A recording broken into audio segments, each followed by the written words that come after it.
അമ്മയുടെ ഗർഭപാത്രത്തിൽ നിന്ന് ഒരു കുഞ്ഞ് പുറമേക്ക് നോക്കുന്ന പോലെ തോന്നുന്നു. പ്രകൃതിയുടെ മടിത്തട്ടിലാണ് നമ്മളിപ്പോൾ ഉള്ളത്. ദേ എൻ്റെ പിറകിൽ വലിയൊരു ഗുഹയുണ്ട്. ഈ ഗുഹയാണ് ഇന്ന് എക്സ്പ്ലോർ ചെയ്യാൻ പോകുന്നത്. കണ്ണൂർ ജില്ലയിലാണ്, ഇരിട്ടിയുടെ അടുത്ത്. ഇരിട്ടിയിൽ നിന്ന് ഒരു 14 കിലോമീറ്റർ മാത്രം ട്രാവൽ ചെയ്തിട്ടാണ് നമ്മൾ ഈ ഗുഹയിലെത്തിയത്. ഒരുപാട് താഴ്ചയുള്ളൊരു ഗുഹയാണ്. നല്ല സുഖമായിട്ട് ഇങ്ങോട്ട് ഇറങ്ങിപ്പോകാൻ വേണ്ടി സ്റ്റെപ്പുകളൊക്കെ പണിതുണ്ട്. അതുകൊണ്ട് നമുക്ക് സേഫാണ്, പ്രശ്നമൊന്നുമില്ല. ഉള്ളിലേക്ക് വലിയൊരു കവാടാണ്. അത്യാവശ്യം വെളിച്ചം ഇവിടെ നിന്ന് അങ്ങോട്ട് വീശുന്നുണ്ട്. അതുകൊണ്ട് നമുക്കിതാ ഇറങ്ങിപ്പോവാം. ഇവിടെയുള്ള നാട്ടുകാരെന്തായാലും നമുക്ക് ഇറങ്ങാൻ വേണ്ടി സ്റ്റെപ്പൊക്കെ പണിത് വെച്ചിട്ടുണ്ട്. മഴക്കാലത്ത് ഇതിലേ നടക്കാൻ പറ്റില്ല, വഴുക്കും. ഇവിടെ നല്ല രീതിയിൽ വെള്ളമുള്ള സ്ഥലമാണ്. ഓരോ വർഷക്കാലം കഴിയുന്തോറും ഈ ഗുഹയുടെ വലുപ്പം കൂടിക്കൂടി വരുന്നതാണ് എനിക്ക് തോന്നുന്നത്. കാരണം അത്ര അധികം മണ്ണ് ഇവിടുന്ന് ഒലിച്ച് പോകുന്നുണ്ട്. മണ്ണ് ഒലിച്ച് പോയ ഭാഗത്തൊക്കെ കല്ല് വളരെ വ്യക്തമായിട്ട് കാണാം.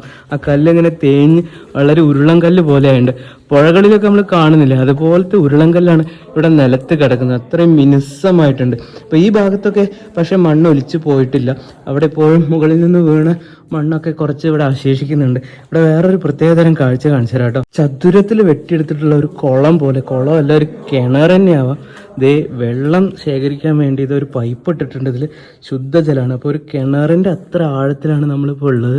ദേ നമ്മളിതാ മുകളിൽ നിന്ന് ഇങ്ങനെ താഴേക്ക് ഇറങ്ങി വന്നിട്ട് ഇവിടെയാണ് എത്തിയിട്ടുള്ളത്. ഇതേ നോക്കിയ ഗുഹയുടെ ഉള്ളിൽ ഒരു പനങ്കുരു മുളച്ചിട്ടുണ്ട്. ഇത് മരപ്പട്ടി എങ്ങാനും തിന്നിട്ട് കാഷ്ടിച്ചിട്ട് എന്ന് മുളച്ചതാട്ടോ. ഒരു പാറപ്പുറത്താണ് മുളച്ച് നിൽക്കുന്നത്. ഗുഹയുടെ ഉള്ളിൽ നിന്ന് ഈ ഭാഗത്ത് കുറച്ച് സൂര്യപ്രകാശം കിട്ടുന്നുണ്ട്.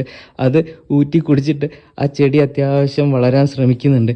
ഈ ഗുഹയുടെ ഉള്ളിലൊരു പനയൊക്കെ വളർന്നു കഴിഞ്ഞാൽ എങ്ങനെയാണ് അത് ഉണ്ടാവുക കുറച്ച് കാലം കഴിഞ്ഞ് വന്ന് കാണാം നമുക്ക്. ഒരു മഞ്ഞുകാലത്താണ് ഞാൻ ഈ ഗുഹയിൽ വന്ന് പെട്ടിട്ടുള്ളത്. അതുകൊണ്ട് തന്നെ ഈ ഗുഹയുടെ ഉള്ളിലൊക്കെ ഒരുപാട് കോടമഞ്ഞ് പോലെ ഇങ്ങനെ ഒരു പുക വീണ് കിടക്കുന്നുണ്ട്. നല്ല രീതിയിലുള്ളൊരു കാഴ്ചയാണ്. നല്ല തണുപ്പാട്ടെ ഗുഹയുടെ ഉള്ളിൽ. ഇവിടെ വെള്ളം ഒഴുകി പോകുന്നൊരു ചാല് കാണാം. ആ ചാലിലൂടെ നമുക്ക് നടക്കാം. ഇവിടെ സുരക്ഷിതമായിട്ട് നടക്കാൻ പാകത്തിനാണ് കാര്യങ്ങളൊക്കെ ഉള്ളത്. വലിയ ഇഴജന്തുക്കളൊന്നും ഉണ്ടാവുമെന്ന് തോന്നുന്നില്ല. അത്യാവശ്യം സന്ദർശകരൊക്കെ വരുന്നൊരു സ്ഥലമായിട്ടാണ് എനിക്ക് മനസ്സിലായിട്ടുള്ളത്. ഗുഹയുടെ ഉള്ളിലൂടെയൊക്കെ നടക്കുമ്പോൾ നമ്മളെ ശ്വാസം എത്രത്തോളം പ്രോപ്പറാണെന്നുള്ളത് കറക്റ്റായിട്ട് ചെക്ക് ചെയ്തുകൊണ്ടിരിക്കണം. നമുക്ക് ഏതെങ്കിലുമൊക്കെ ടോക്സിൻ നമ്മളുടെ ശ്വാസകോശത്തിൽ കയറുമ്പോൾ തന്നെ കിതപ്പ് അനുഭവപ്പെടും. അത് നമ്മൾ ആരോഗ്യം എത്ര ഉള്ള ആളാണെങ്കിലും ഈ വിഷപ്പൊക്കെ ശ്വാസം ഉള്ളിൽ കയറി കഴിഞ്ഞാൽ ചിലപ്പം നമ്മൾ ബോധം കെട്ട് വീഴും, അല്ലെങ്കിൽ മരിക്കുക വരെ ചെയ്യാൻ സാധ്യതയുണ്ട്. നമ്മളെപ്പോഴും ശ്രദ്ധിക്കുക. ഇതേപോലെ വെളിച്ചവും കാറ്റുമൊക്കെ കടക്കുന്ന ഗുഹയിൽ മാത്രമേ കയറാൻ പാടുള്ളൂ. ഗുഹയുടെ ഉള്ളിലേക്ക്, പ്രത്യേകിച്ച് നരിച്ചീറിൻ്റെയൊക്കെ ഗന്ധമുള്ള സ്ഥലത്ത് എപ്പോഴും അപകടം പതുങ്ങിയിരിക്കുന്നുണ്ടാവും. സാധാരണ നമ്മൾ ഗുഹയിലൊക്കെ കയറുന്ന സമയത്ത് നമ്മൾ മാത്രമേ ഉണ്ടാവാറുള്ളൂ. ഒറ്റപ്പെട്ട് പേടിച്ചിട്ടൊക്കെയാണ് ഗുഹേൻ്റെ ഉള്ളിൽ കൂടെ നടക്കാറ്. ഇവിടെ കുഞ്ഞിപ്പാറ ഗുഹയിൽ ഇതേ കുറച്ച് അതിഥികൾ വന്നിട്ടുണ്ട്. ഇവർ മലയാളികളല്ല. ഇവർ ഗുഹ കാണാൻ വേണ്ടി വേറെ ഏതോ നാട്ടിൽ നിന്ന് വന്നതാണ്. അപ്പോൾ നമ്മളെ നാട്ടിലും അത്യാവശ്യം ടൂറിസമൊക്കെ ഡെവലപ്പ് ആവുന്നുണ്ട്. അതിൻ്റെ ഒരു റിഫ്ലക്ഷനാണ് ഇതാ ഈ അതിഥികൾ. നമ്മളുടെ കർണാടക കുടക് ഭാഗത്തുള്ള ഒരു ഗുഹയാണിത്. ഈ ഗുഹയിലേക്ക് ശരിക്കും പറയുകയാണെങ്കിൽ മലയാളികൾക്ക് എത്തിച്ചേരാൻ ഒരുപാട് ട്രാവൽ ചെയ്യണം. ഇരിട്ടി എന്നൊക്കെ പറഞ്ഞാൽ പേര് തന്നെ കേട്ടാൽ എന്ത് രസമുള്ള സ്ഥലമല്ലേ. അത് ഇവിടെ കറക്റ്റാണ്, ഇരുട്ടാണ് മൊത്തം ഈ ഗുഹയിൽ. ഇവിടെ പക്ഷേ വേറെ പ്രത്യേകതയുള്ള അപ്പുറത്ത് വെളിച്ചം കിട്ടുന്ന ഒരു സ്ഥലമുണ്ട്. മുകൾ ഭാഗം അടർന്നു വീണിട്ട് ചെറിയൊരു വിടവുണ്ടായിട്ടുണ്ട്. ആ വിടവിലൂടെ സൂര്യപ്രകാശം ഇങ്ങനെ ഗുഹയുടെ ഉള്ളിലേക്ക് വീഴുന്ന ഒരു കാഴ്ചയാണ്. അത്യാവശ്യം കോടമഞ്ഞ് ഗുഹയിൽ വന്ന് കിടക്കുന്നുണ്ട്. ആ വെളിച്ചം നമുക്ക് വ്യക്തമായിട്ട് കാണാം. ഒരുപാട് കല്ലുകൾ മുകളിൽ നിന്ന് വീണ് കിടക്കുന്നുണ്ട് കേട്ടോ. അതൊക്കെ ഒരുപാട് വർഷം മുന്നേ വീണ് കിടക്കുമായിരിക്കും. ഒരു പക്ഷേ നമുക്കറിയില്ല ഈ ഗുഹയ്ക്ക് എത്ര പഴക്കമുണ്ടെന്ന്. ഭൂമി ഉണ്ടായ കാലത്ത് തന്നെ ഇത് ഇങ്ങനെ ആയിരിക്കാം. ഇപ്പോൾ ഒരു കല്ല് അവിടെ നിന്ന് വീണത് കിടക്കുന്ന കാണാൻ നല്ലൊരു ഭംഗിയുണ്ട്. ആരും അവിടെ കൊണ്ടുപോയി നാട്ടി നിർത്തിയ പോലെ ഉണ്ട്. ഒരു പക്ഷേ പണ്ട് ആദിവാസികളൊക്കെ ഈ ഗുഹയിൽ ജീവിച്ചിട്ടുണ്ടാവാം. അങ്ങനെയാണെങ്കിൽ ആ കല്ല് അവർ വല്ല ആരാധനയ്ക്കൊക്കെ വേണ്ടി ഉപയോഗിച്ച പോലെയാണ് ഇപ്പോൾ കാണുമ്പോൾ നമുക്ക് തോന്നുക. ആ കല്ല് വീണ ഭാഗത്ത് ശരിക്കും ഒരു ഗ്യാപ്പ് ഉണ്ടായിട്ടുണ്ട്. ഇതിലേ പുറത്തേക്ക് നോക്കുന്ന സമയത്ത് ദൂരെ നമുക്ക് ആകാശം കാണാം. അവിടെ ഒരു പനമരം വളർന്നു നിൽക്കുന്നുണ്ട്. അതിൻ്റെ വേരുകൾ ഈ ഗുഹയുടെ ഉള്ളിലേക്ക് താണെ ഇറങ്ങി നിൽക്കുന്നുണ്ട്.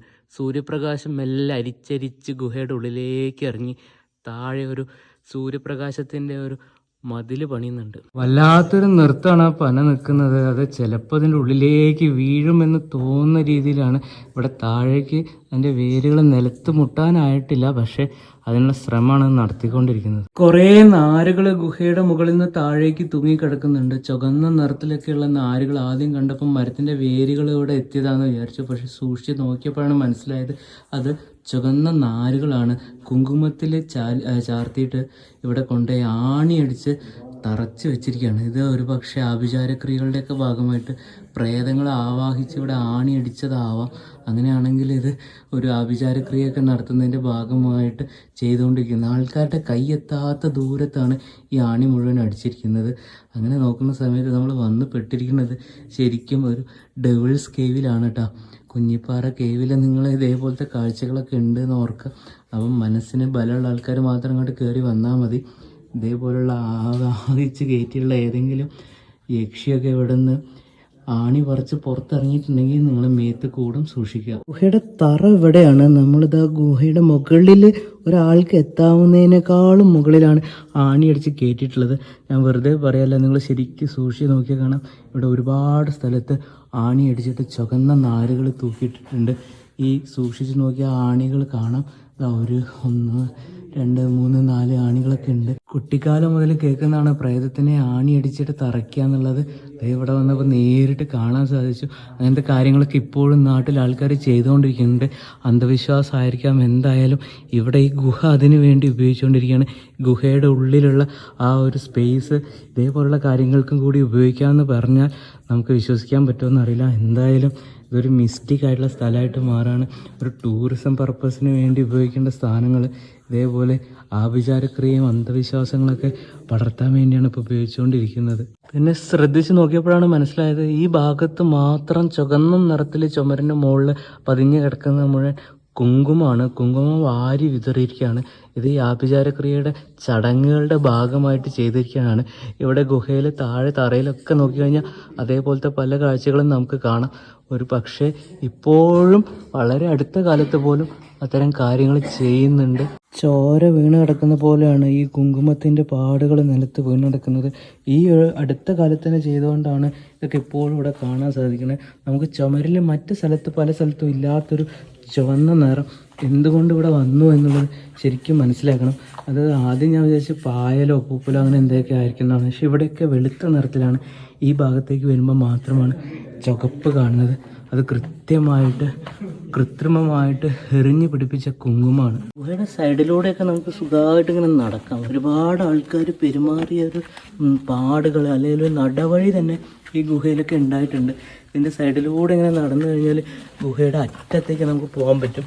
ഈ ഗുഹ ഇങ്ങനെ പരന്ന് കിടക്കുകയാണ്. നമുക്ക് സുരക്ഷിതമായിട്ട് നടക്കാൻ പറ്റും. വേറെ പ്രശ്നങ്ങളൊന്നുമില്ല. കാരണം തലമുട്ടില്ല, നമുക്ക് കുനിഞ്ഞ് ഇഴഞ്ഞ് കിടന്ന് പോകേണ്ട ആവശ്യമൊന്നുമില്ല.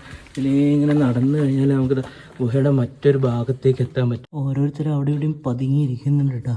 ഒരു തവളക്കുട്ടിയാണ്. ഇതേപോലെ കുറേ തവളക്കുട്ടികൾ ഗുഹയിൽ അവിടെ ഇവിടെ ഉണ്ട്. അതുകൊണ്ട് തന്നെ പാമ്പ് ഉണ്ടാവാനുള്ള സാധ്യത തള്ളിക്കളയാൻ പറ്റില്ല. വെള്ളം കിനിഞ്ഞുറ്റി വീണുകൊണ്ടേ ഇരിക്കുന്നുണ്ട്. ഇവിടെ ഗുഹയുടെ ഉള്ളിൽ ഒരു ആവാസ വ്യവസ്ഥ തന്നെ ഉണ്ടായി വരുന്നുണ്ട്. ഇതേ നോക്കിയ ചിതൽപ്പുറ്റുകളാണ് നമ്മൾ കണ്ടുകൊണ്ടിരിക്കുന്നത്. ഈ ചിതൽപ്പുറ്റുകൾ ഈ ഗുഹേൻ്റെ ഉള്ളിൽ ഒരുപാട് സ്ഥലത്ത് ഇങ്ങനെ ഉണ്ടായി കാണാം. ഒരുപാട് നരിച്ചീറുകളും മരപ്പെട്ടിയും മുള്ളംപന്നിയും തവളയും പാമ്പും ഒക്കെ ഉള്ള ഒരു സ്ഥലമാണ് ഈ ഗുഹ. എന്തായാലും ഇവരൊക്കെ ഇവിടെ സുരക്ഷിതമായിട്ട് ഇരിക്കട്ടെ. ട്രാവൽ ഗുനിയയിൽ ഇതേപോലത്തെ കാഴ്ചകൾ നിങ്ങളെ തേടി വന്നുകൊണ്ടേയിരിക്കും. Stay tuned to travel Gunia. Kunjippara caves എന്ന് നമ്മൾ തൽക്കാലം വിട പറയാണ്. ടാറ്റ.